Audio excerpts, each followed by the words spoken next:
Hello, everyone. This is Matt Legler here at Cybergenetics. I'd like to thank everyone for attending today's webinar. Today's webinar will have several members of the Kern County Regional Crime Lab presenting, and we're going to begin with Dr. Kevin Miller, who will get us started. And so with that, I'm just going to turn it over to Dr. Miller. Good afternoon, everybody. I'm assuming that most people listening are on the East Coast. It's morning here on the West Coast, so good morning for those of you who are where we are. We're talking today about our experiences with TrueAllele Casework system. We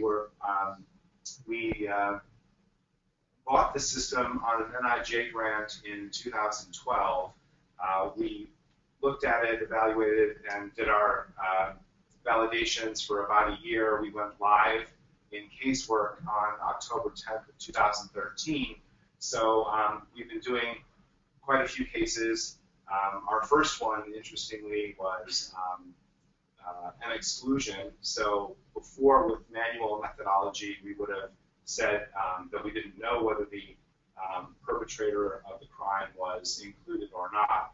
And with our first case, we actually said, actively said that he was excluded.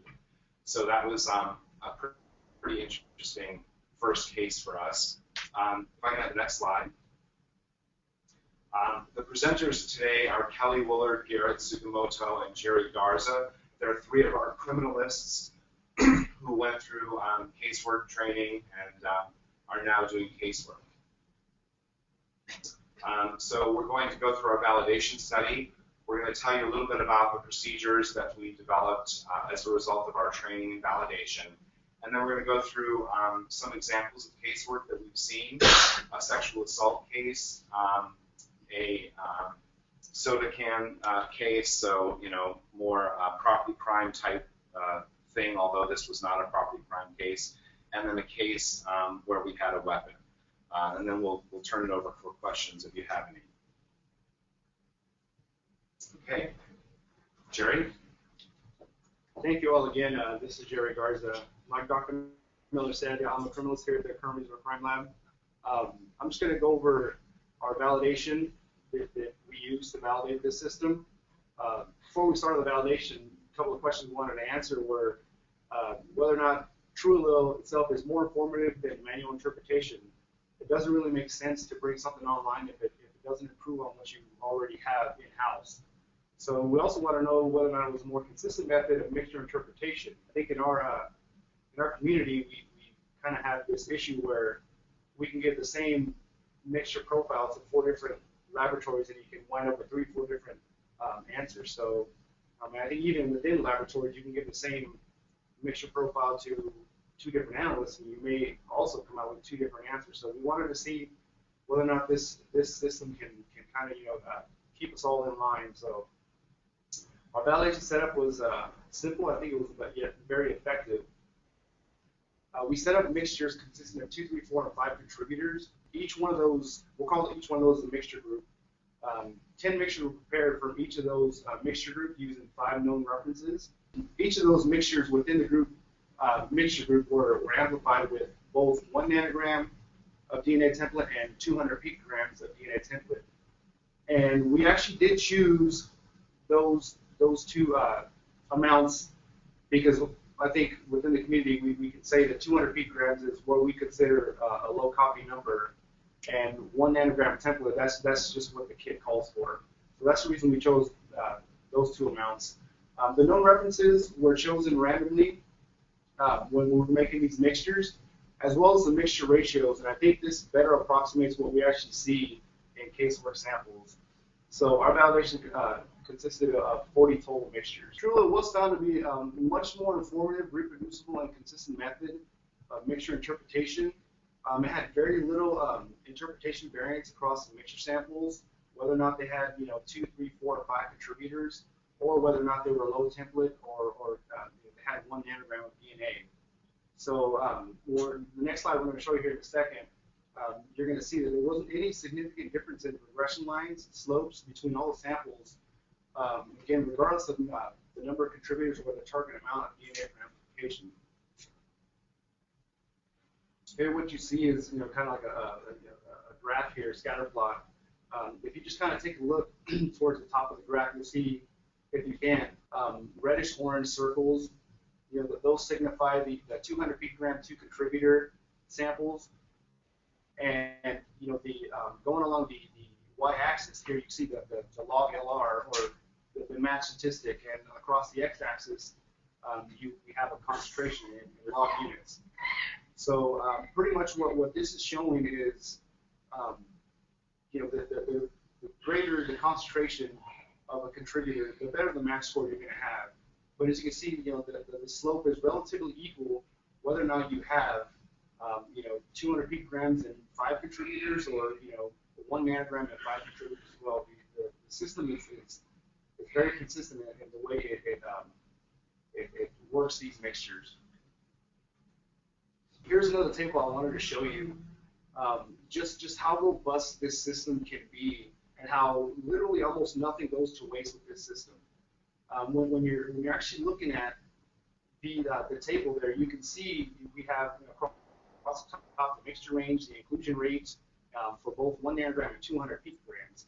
So what we have is, if you look at it in a nutshell, pretty much anything over, if the contributor is over 10% in a mixture, you're going to get a statistic from this system. So you can see it's very robust. Nothing goes to waste. Even when you're down to 5% to 10% in with a 200 picogram sample, a quarter of the time you're still going to get a stat out of that, and I think that's really amazing, considering you got a 5% contributor in a 200 picogram mixture, that you're still getting something. So and of course down 40% of the time, even somebody that's at 1 to 5%, 40% of the time you're going to get a match statistic. So very, very nice system. Okay, now on to the specificity of TrueAllele. We made 8.4 million total comparisons, and these are made between 10,000 randomly generated profiles using the 3 FBI ethnic databases, which of course are the African American, the Hispanic, and the Caucasian. False exclusions were relatively rare. Most of them were coming from the low template samples and the samples that had the higher number of contributors, which may be expected. The false inclusions, those are also very rare. When we actually did have a false inclusion, the match score was rarely more than 3 log LR units. We only had, out of the 8.4 million comparisons, only 6 actually had a false inclusion, actually had log LR units greater than 3. And I think the highest one wound up being like 3.8. So that's why we actually went with the 4 log LR. We set that as our cannot exclude limit. Okay, if I'm not mistaken, I believe additional validation studies by New York State and Virginia crime labs also support this, or our 4 log unit limit. Okay, here's just a graph of what I just spoke to you about. If you kind of look down at the lower right-hand corner, we'll see that the 5 contributor mixture group. Down there at the max, it's highlighted 3.825. That was actually the highest observed false inclusion log that we observed. So that's why we went with the 4 log unit cannot exclude limit. Okay. Hi everyone, this is Kelly, and I'm going to talk to you today about our workflow. So we first start off by manually reviewing profiles using GeneMapper IDX. When we have single source profiles or 2-person mixtures, we can then proceed to do manual interpretation and statistical calculation using PopStats. When we have mixtures with at least 3 contributors, or low-level mixtures that are uninterpretable using manual interpretation, meaning below thresholds, or partial profiles, we then proceed with TrueAllele analysis. So the first thing we do is we upload our raw data to the system and begin creating requests based on the number of contributors and condition of the profiles, meaning degraded if the profile is degraded or non-degraded. We infer contributors in requests, that is known reference samples in the case.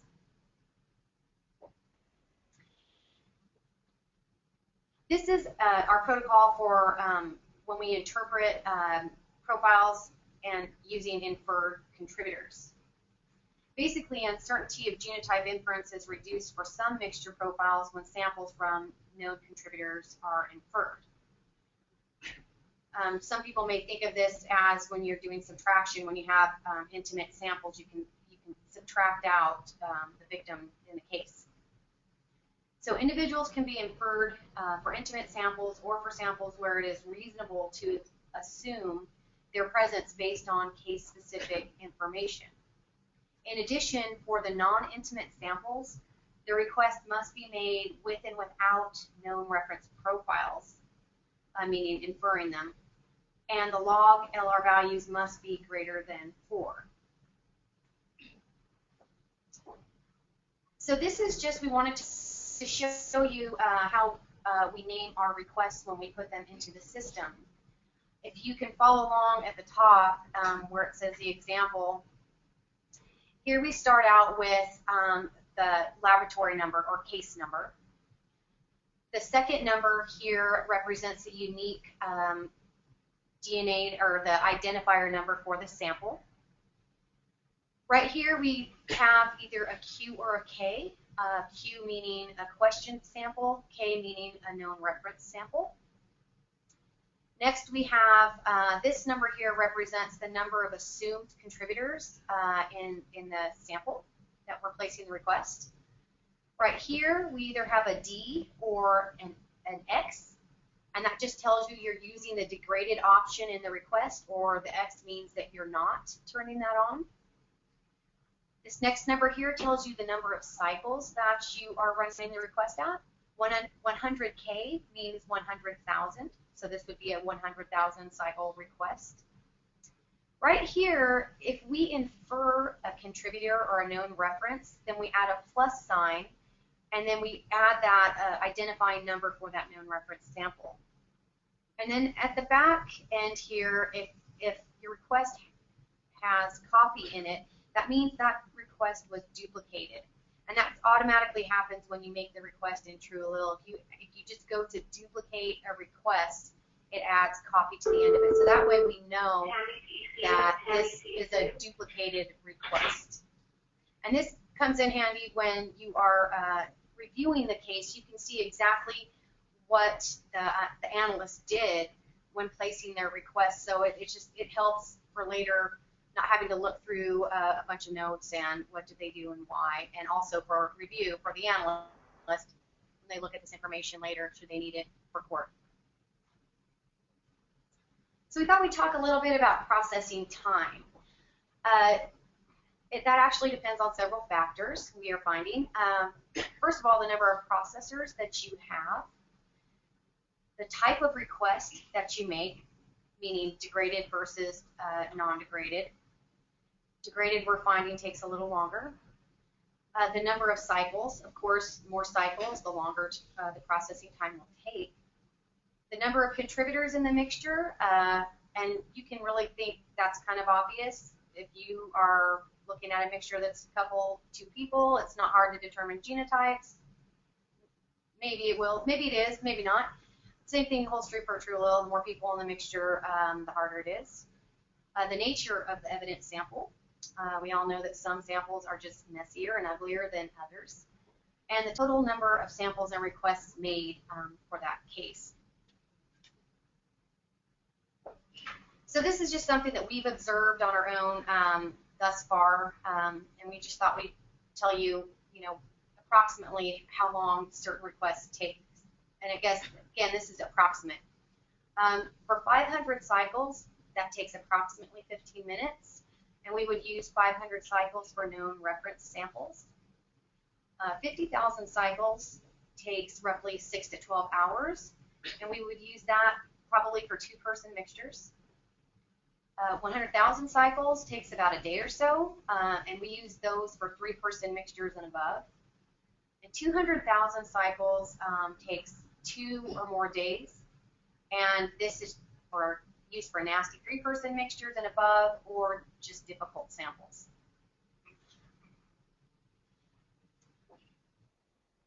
So this is what we're looking at when we are reviewing the results from our requests.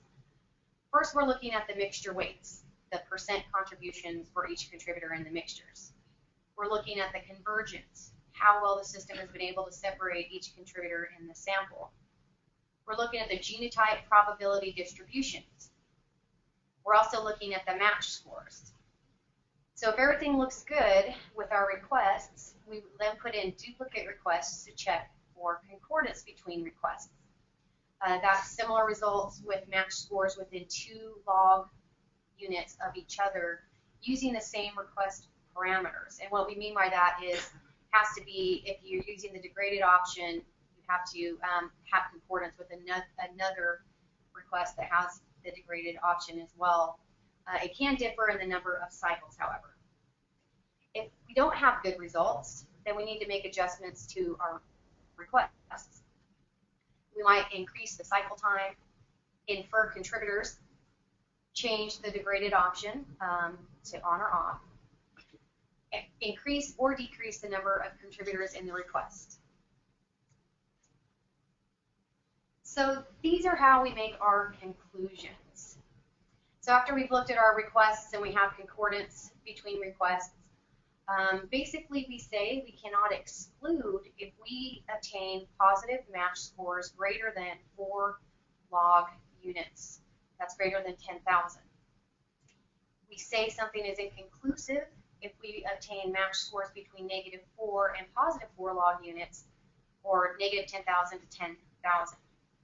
We say somebody is excluded when we obtain negative match scores less than -4 log units, or less than 10,000. So this is actually the wording that we use when we report our exclusions and inconclusive results. If somebody is excluded, we say that person is excluded as a potential contributor to the DNA profile obtained from the item. We say a person is, we say it's inconclusive if we say no conclusion can be drawn as to whether or not that person could be excluded as a potential contributor to this DNA profile obtained from this item.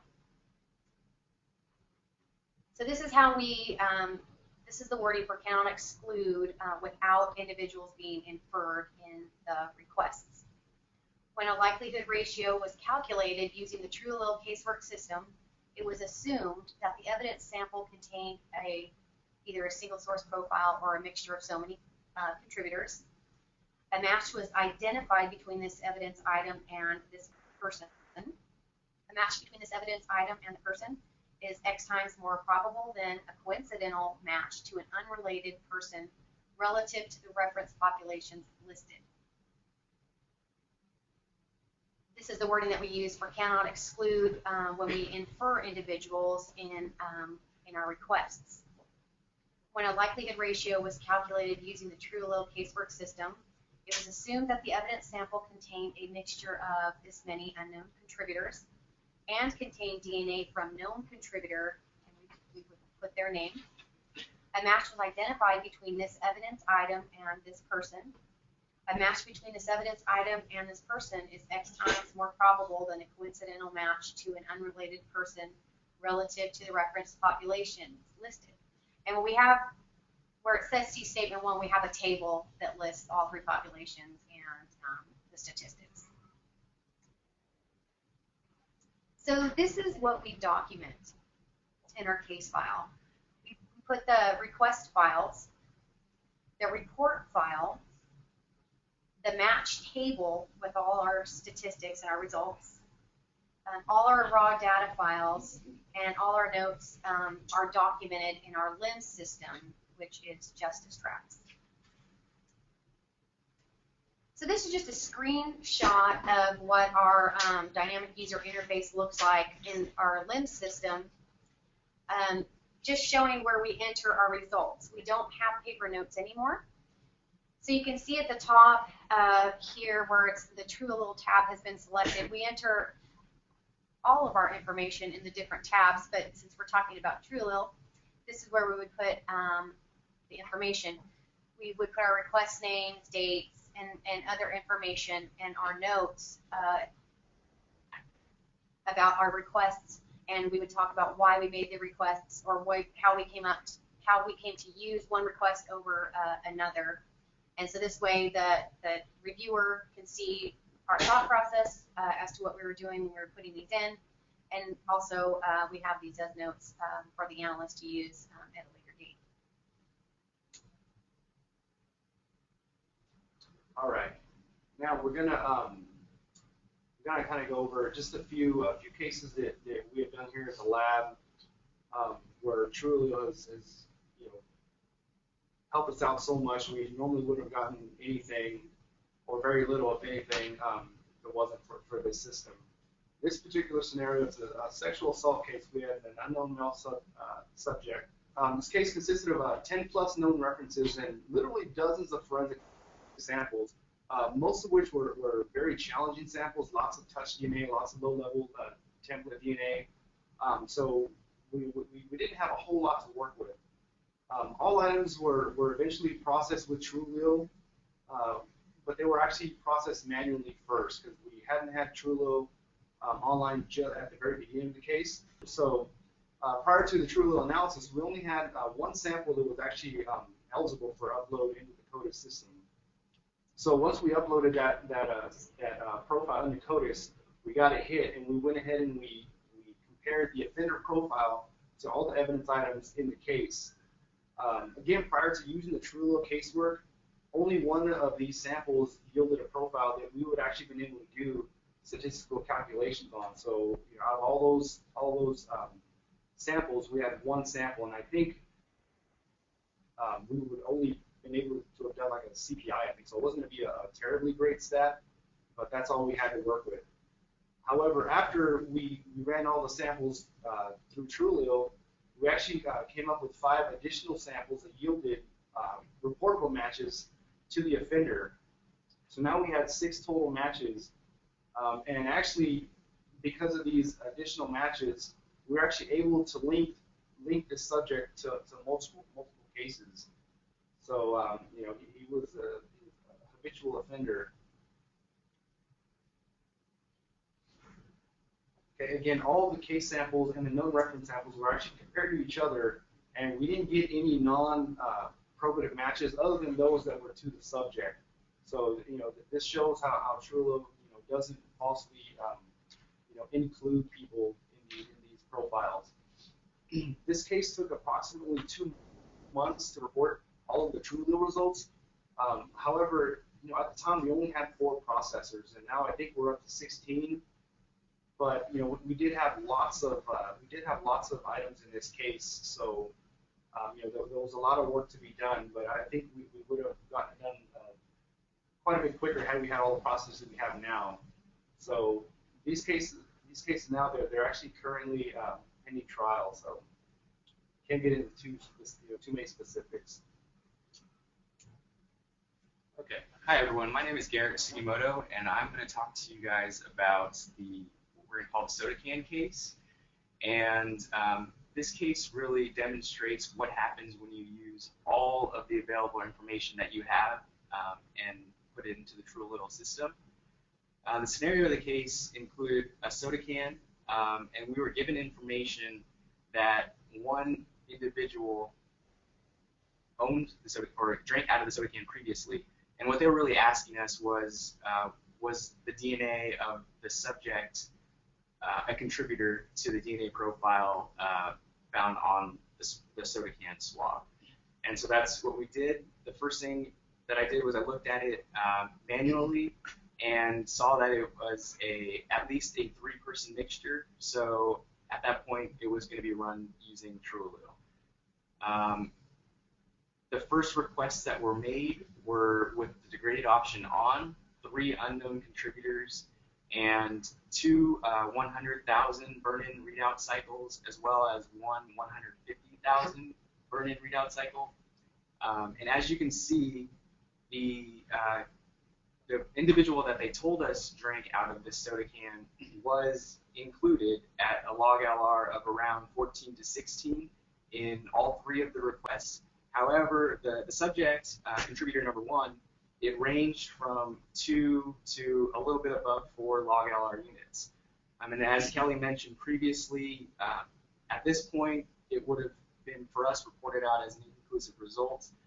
One, the requests were not as concordant as we would have liked, and our lowest match statistic between the requests would have been in our inconclusive range. So what happens when we infer individuals, and what we did in this case, our protocol allows us to do this because case information was provided that we can infer this individual, as well as our initial request indicating that that contributor was present. So when we went back and actually inferred individual number 2 in the requests, we inferred 2 unknown contributors, and the degraded option was still on, and we did 2 100,000 burn-in readout cycles. And as you can see now, even though there's cross-matching, we reported out a match statistic ranging in the 3 population groups from hundreds of thousands to the millions. And it increased, by inferring the individual, it increased it by 2 to 4 log LR units. So this, again, just demonstrates what happens when we use all of the available information that we have. Okay, this is Kelly again. Next, we're going to be talking about the axe case. And this is actually interesting because it wasn't a typical type of a case that we would analyze here at the lab. So the scenario is a request came in for reanalysis of samples previously analyzed and reported out by another laboratory, and of course using manual interpretation methods. So raw data files were submitted and uploaded into the system. So here's the sample details. The questioned item was an axe, and 3 separate swabs were taken from the item on the handle and the blade areas.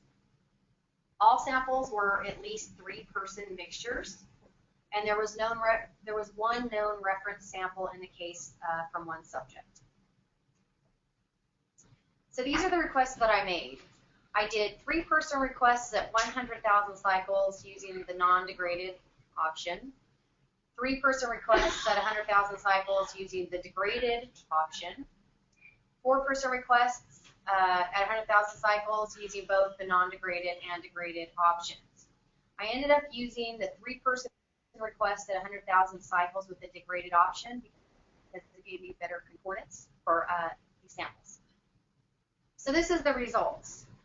Positive match scores for the subject to the evidence item was made in the minor portion of only 1 of the samples, and he was actually excluded from the major portion of that same sample.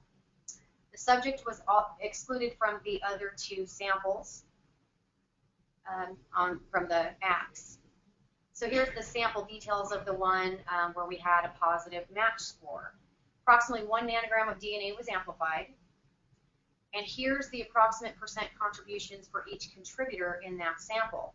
There's about 83% for the major contributor and about 9 to 8% for both minor contributors. And that is where, again, we had the match of the subject to the minor portion of this sample.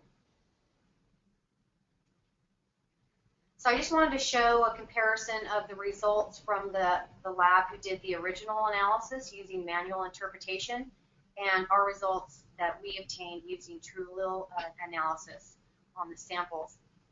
The best statistic in a population group that was obtained from manual interpretation, and I'm thinking they used a CPI because there was a lot of calls below thresholds, it was 1 in 8.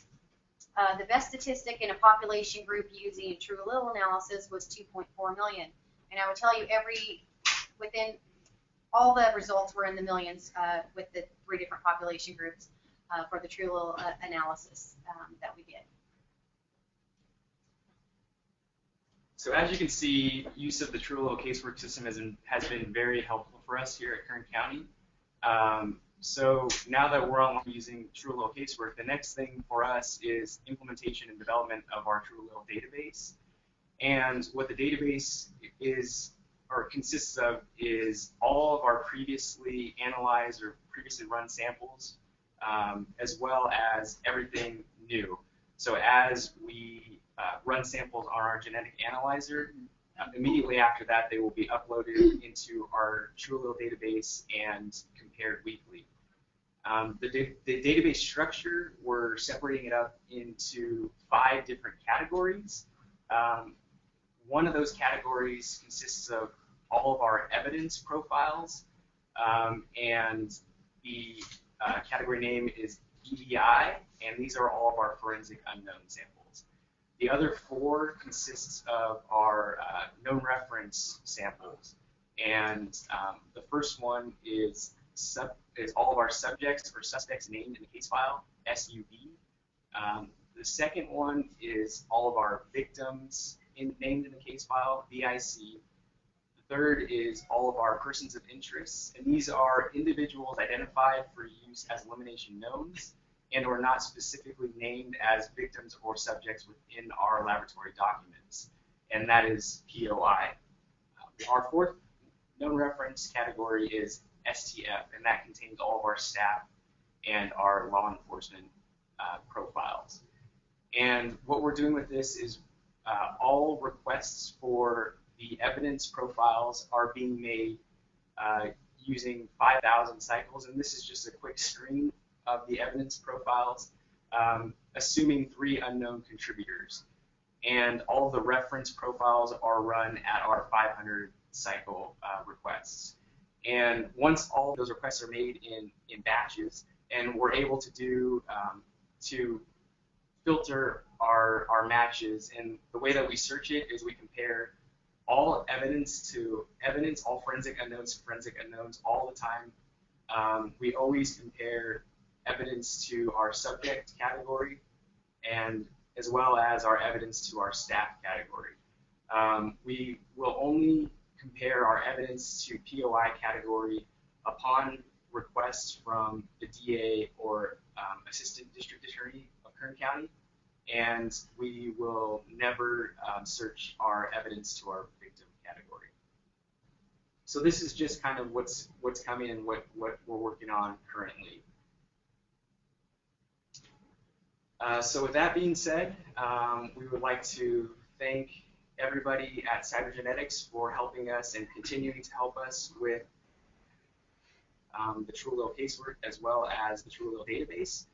We would like to thank everyone that's listening today, and we would like to thank Dr. Kevin Miller and the Kern County District Attorney Office, who really gave us the opportunity to bring in the TrueAllele system and allow us to work with it. And like I said, it's been extremely helpful to us, and we have really seen the benefits from it. So with that being said, we would like to now open it up for any questions. Great. Thank you very much to everyone at Kern for the presentation.